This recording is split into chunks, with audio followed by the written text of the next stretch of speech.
11, a community steps up to help send a family to Disney World. That's right. We first introduced you to Linda Young, a grandmother fighting stage 4 lung cancer while raising her 3 grandchildren. Andrew Laughlin with the generous show of support in Fort Pierce tonight. You don't normally choose your family, but this story is an exception. I tell everybody, Chris is my brother, Corey is my sister. It was a legal promise 3 years ago, a contingency plan just in case. Chris Gamble has been Linda's supervisor at the Fairwinds Golf Course in St. Lucie County for 20 years. They became friends, and now they're family. If it wasn't for Chris and Corey, I probably couldn't have adopted my kids. That's because when Linda took custody of her grandkids 3 years ago, she had to find someone to agree to adopt them if something ever happened to her.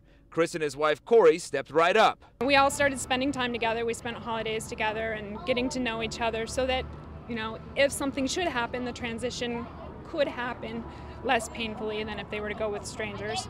2 months later, Linda was diagnosed with an aggressive form of lung cancer. My baby wanted to go to Disney World, and we wanted this to come true, that he go to Disney World. So if anything happened to me, he could say, I enjoyed Disney World with my grandma.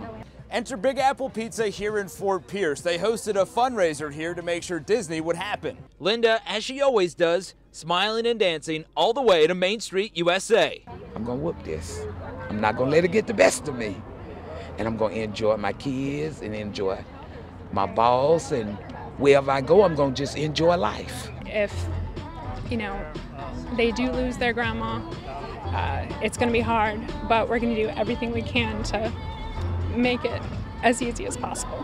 And all tonight they raised about $7,000, and you can still donate until Friday at 4 p.m. when they're giving Linda the check. In Fort Pierce, Andrew Laughlin, WPTV, News Channel 5. When you need to be reminded about the good in our community, look no farther than that story. Absolutely. And I hope they have a great time. It's going to be a wonderful trip.